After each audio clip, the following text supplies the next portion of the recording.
Hello everyone and welcome to study with बेक। तो आज हम पेस्टिसाइड्स के अंदर इंसेक्टिसाइड्स का वन शॉट शूट करेंगे। तो pesticide refer to any physical, chemical and biological agent that will kill unwanted life forms. Unwanted life forms इसी के अंदर हमारे पास इंसेक्टिसाइड्स आते हैं, जिसमें हम पहली कैटेगरी पढ़ेंगे ऑर्गेनोक्लोरीन या फिर क्लोरीनेटेड हाइड्रोकार्बन की। They were the first generation insecticide, सबसे पहले इनकी खोज हुई थी। एंड इसमें जो क्लोरीन कंटेंट होता है वो 33 to 67% के अराउंड होता है।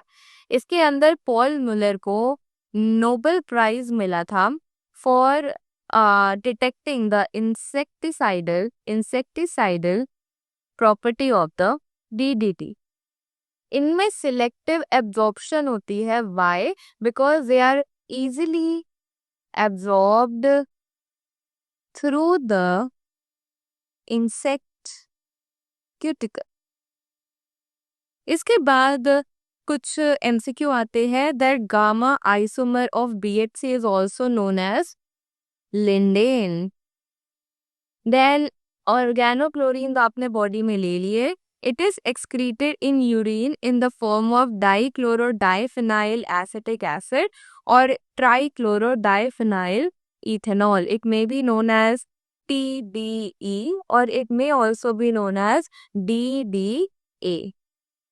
इसके बाद बात आती है, जितने भी ऑर्गेनोक्लोरीन्स होते हैं they are non bio degradable except one, that is methoxychlor. It is a biodegradable agent, that is why इसको हम अभी भी यूज करते हैं, बट बाकी ऑर्गेनोफ्लोरीन कंपाउंड्स को हम अब यूज नहीं करते हैं। इसके फैक्टर्स की बात करूं तो जो फैटी एनिमल्स हैं उसमें ज्यादा देखने को मिलता है।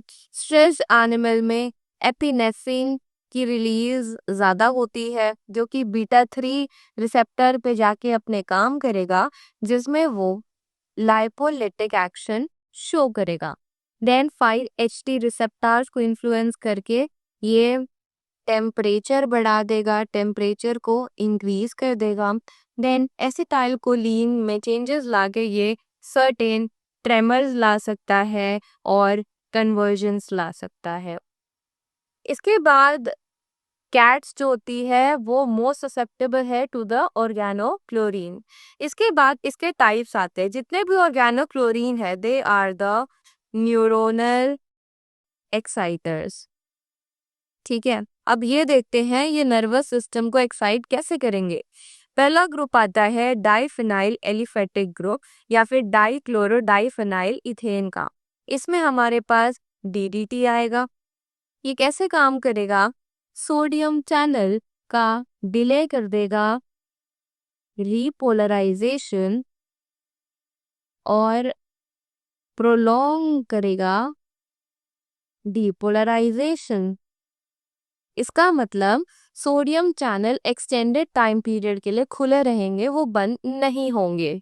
इसकी वजह से इनमें क्या क्लिनिकल साइंस हमें जनरली देखने को मिलते हैं? They will be the increase excitement due to the nervous excitement। ठीक है, देन नेक्स्ट ग्रुप आता है क्लोरीनेटेड साइक्लोडाइन्स का। इसमें we are having example endosulfan.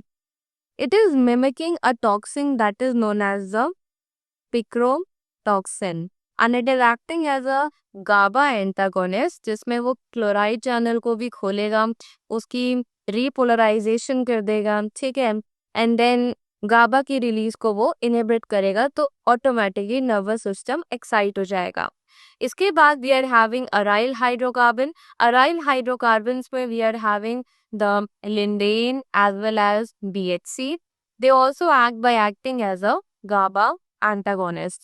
इसमें जो क्लोरीनेटेड साइक्लोडाइन्स होते हैं they are the most toxic forms. हमने क्लिनिकल साइंस में नर्वस साइंस की बात करी, इसका मतलब हमें ट्रेमर्स और कन्वर्जन्स तो देखने को मिलते ही मिलते हैं। इसके साथ साथ एक कंडीशन देखने को मिलती है जिसमें वो अपना एनिमल अपना हेड लाई डाउन करेगा between the 4 legs. Clonic seizures देखने को मिलेंगे, फीवर देखने को मिलेगा, that will be around 106 to 108 degree Fahrenheit. Mydriasis देखने को मिलेगी. बट ऑटोमेटिकली डेथ क्यों होगी? Death will be because of respiratory failure. इसमें आप ट्रीटमेंट में क्या दे सकते हो? CNS डिप्रेसेंट्स दे सकते हो. CNS डिप्रेसेंट्स में क्या आते हैं हमारे पास? डायज़ेपाम हो गया एंड अदर ड्रग्स लागे. Then next is the organophosphate. Organophosphate और ओपीज को हम इनको कहते हैं. They all are biodegradable except chlorpyrifos. तो they are biodegradable agents and chlorpyrifos is a non-biodegradable. It is a exception. ठीक है. इसमें हम सर्टेन नर्व गैस पॉइजन्स के बारे में बात करते हैं जो इम्पोर्टेंट है, जिसमें we are having tabun, sarin as well as soman. अब इनके मोड ऑफ एक्शन क्या है? दे मे एक्ट डायरेक्टली और दे मे एक्ट इनडायरेक्टली. अगर वो डायरेक्टली एक्ट करेगा तो इसका जो स्ट्रक्चर होगा उसमें फॉस्फेट जो ग्रुप होगा फॉस्फोरस के साथ डबल बॉन्ड O अटैच्ड होगा. इनडायरेक्ट में फॉस्फोरस के साथ डबल बॉन्ड S अटैच्ड होगा. They require liver enzymes for their activation. और इसमें लिवर एंजाइम्स क्या करेंगे? लीथल सिंथेसिस करेंगे. For example malathion will be converted to naloxone. This process is known as lethal synthesis. Direct acting will act directly on the respective compound. इसमें we are having the dichlorvols as well as we are having TEPP. अब तो young animals होते हैं, उनमें direct acting is more toxic because in them liver is underdeveloped. तो indirect वाले इसमें ज्यादा टॉक्सिसिटी प्रोड्यूस नहीं कर पाएंगे. देन हम बात करें कि एसिटाइल मतलब कोलिनेस्ट्रेस कैन बी ट्रू और it can be pseudocholinesterase agent. जो ट्रू होते हैं वो फाइंड आउट होते हैं इन दी RBC. स्यूडो वाले जनरली हमें प्लाज्मा में देखने को मिलेंगे. सबस्ट्रेट की बात करें, acetyl choline is the substrate here and here we are having the butyryl choline. Esterase inhibit करेगा ब्यूटेराइल कोलिन. ठीक है. इसके बाद ये काम कैसे करेगा? ये काम करेगा, we are having this is the acetyl choline esterase enzyme having the anionic side and the esteratic side. जो ऑर्गेनोफॉस्फेट होते हैं वो एस्टरेटिक साइड पे बाइंड करते हैं एंड दे फॉर्म फॉस्फोराइलेशन. वहीं जो एनायनिक साइट होती है उसमें एसिटाइल कोलिन जाके बाइंड करता है and they form the acetylation. अब ये जो एसिटाइलेटेड कंपाउंड है वो अनस्टेबल है तो वो क्या कर जाएगा? ब्रेक कर जाएगा. वहीं जो फॉस्फोराइलेटेड कंपाउंड है वो स्टेबल है, वो परसिस्ट करेगा. अब अगर हमने इसको ट्रीट नहीं किया तो इसके स्ट्रक्चर में से एक एल्काइल ग्रुप रिलीज हो जाएगा जिसको हम एजिंग भी कहते हैं. एक बार अगर एजिंग हो गई they cause the irreversible inhibition. इसका कोई भी ट्रीटमेंट फिर पॉसिबल नहीं हो पाएगा. और ऐसे ऑर्गेनोफॉस्फेट जिसमें 3 अल्काइल ग्रुप होते हैं जिनका नेचर टर्शरी होता है, they are more susceptible to the ageing process. इसके बाद जो कैट होती है या फिर कैरोलिन कैटल होती है, they are more susceptible to the organophosphate toxicity. जो टेम्परेचर होता है उसका भी इसके एब्जॉर्प्शन और इसकी टॉक्सिसिटी में बहुत इम्पोर्टेंट रोल देखा गया है. इसके बाद अगर मैं बात करूं OPIDN की, that is organophosphate induced delayed neuropathy. It is because of the enzyme NTE, that is neuropathy target esterase. ये क्या करता है? एक न्यूरॉन के अंदर न्यूट्रिएंट का इनटेक कराता है और वेस्ट मटेरियल को आउट करता है. अगर ये नहीं होगा तो फिर हमें माइलिनेशन देखने को मिलेगी and at the end hind leg की पैरालिसिस हो जाएगी, जिंजर जेक लेग पैरालिसिस हो जाएगी मिपाफॉक्स जो होता है वो mainly organophosphate responsible for induced neuropathy, delayed induced neuropathy. Experimental model इसमें हेन है, इट इज द एडल्ट हैन। इसमें क्या ही वही चीजें देखने को मिली है, आर्म्स और लेग्स की जो मसल है वो हमारी वीक पड़ जाएगी। अब मैंने बात किया था कि टेम्परेचर का क्या इफेक्ट आता है, तो high temperature increase toxicity in parathion in my, but low temperature increase.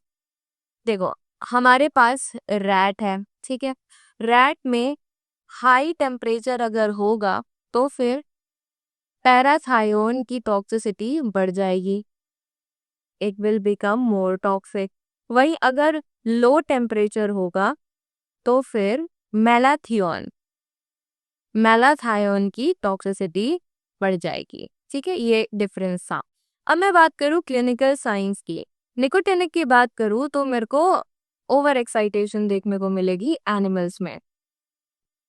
वही मस्करिनिक की बात करूं तो इंक्रीज सिक्रीशंस देखने को मिलेंगी, इंक्रीज सिक्रीशंस देखने को मिलेंगी, एज वेल एज मियोसिस देखने को मिलेगी, एंड जीआईटी मोर्टिलिटी की इंक्रीज हो जाएगी। Then comes about the treatment. Atropine sulphate दे सकते हैं तो एंटीडोट द मस्करिनिक इफेक्ट। वहीं जो ऑक्साइन्स होते हैं आप वो भी दे सकते हो। ऑक्साइन जो होते हैं वो एनायनिक साइट पे जाके बैठते हैं और ग्रेनोफॉस्फेट के साथ थोड़ा सा इंटरेक्शन करेंगे, उनके बॉन्ड को वीक करेंगे एंड देन रीजनरेट कर देंगे एंजाइम को। इसके एग्जाम्पल आते हैं डोपाम या फिर डैम। डैम जो होता है वो ज्यादा इंपॉर्टेंट है, एफिशिएंट है एज कंपेयर टू डोपाम। Why? Because it is cheaper, it is having good penetration power, and it is having a good half life. अगला we are having the carbamate. Carbamate में क्या एग्जाम्पल आएंगे? देखो, carbamate सबसे पहले क्या होते हैं, दे आर द साइक्लिक और the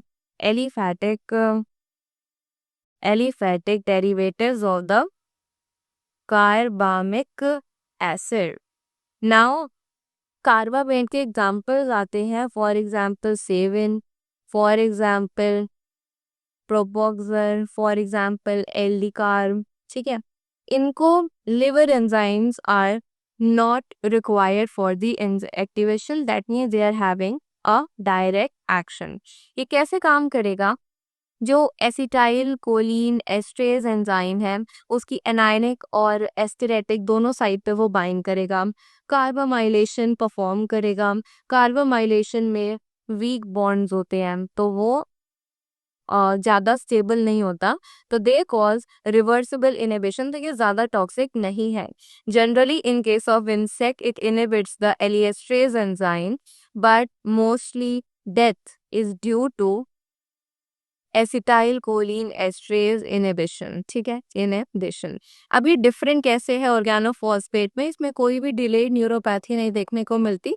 age well as oximes are contraindicated. Why? Because both sides are occupied here, है ना, both sides are occupied, as well as now it will attack the free acetylcholinesterase enzyme, that means उनको भी वो block ही कर रहा है। इसके बाद we are having the pyrethrin और द पायरेथ्रॉइड। जनरली पायरेथ्रिन्स जो होते हैं हम नेचुरल कंपाउंड्स को कहते हैं, और जो पायरेथ्रॉइड होते हैं हम सिंथेटिक कंपाउंड्स को कहते हैं। दे कैन बी टाइप 1 और type 2।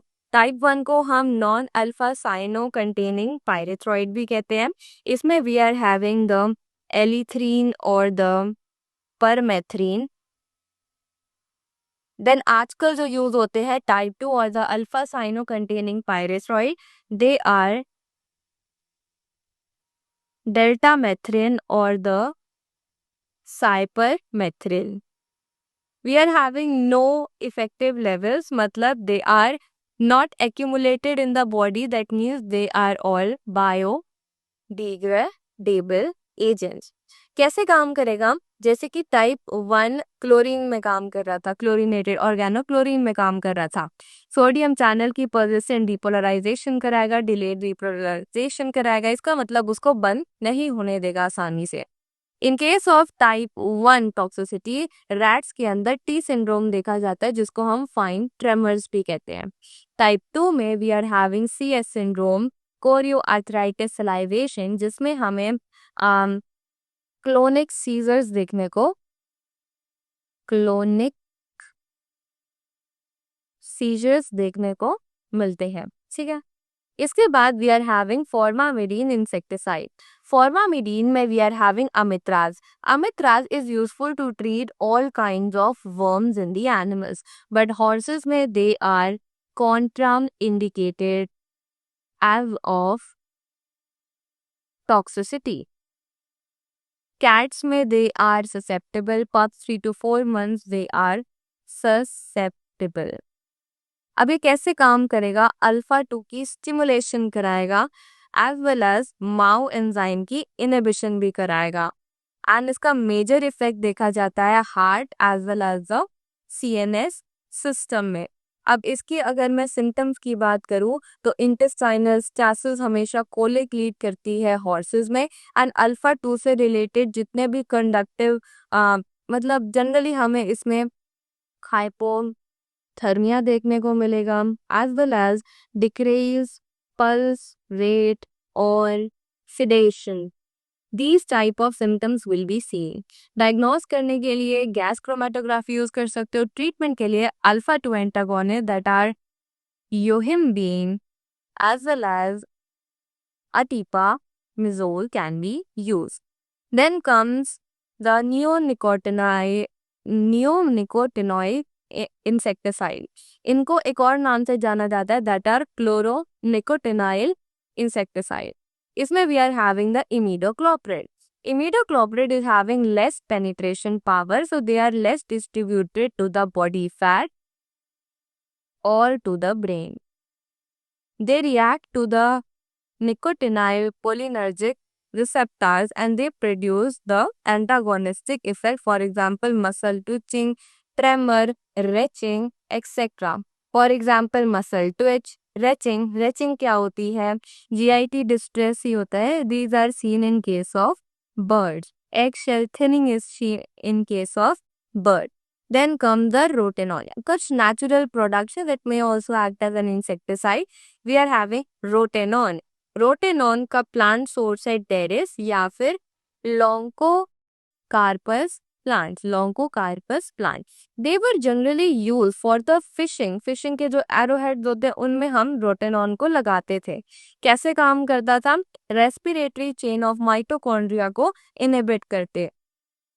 Death is mainly due to respiratory distress as well as asphyxia। Last one is the nicotine। Nicotine is obtained from Nicotiana tabacum। It may cross the blood-brain barrier and its metabolites are cotinine as well as nornicotine। इसमें similar effect आएगा जैसे कि हमने rotenone में पढ़ा था, because they were acting as a cholinergic nicotine cholinergic blockage antagonist. अब इसके ट्रीटमेंट में हम non depolarizing ganglion blocker for example mecamylamine हम दे सकते हैं। एंटासिड्स हमें नहीं देना। वाई? बिकॉज एल्कलाइन पीएच में एट एल्कलाइन पीएच इसकी जो एब्जॉर्प्शन होती है वो स्टिमुलेट हो जाती है। So that was all about the insecticides। Next lecture we will be continuing the pesticides, studying the rodenticides।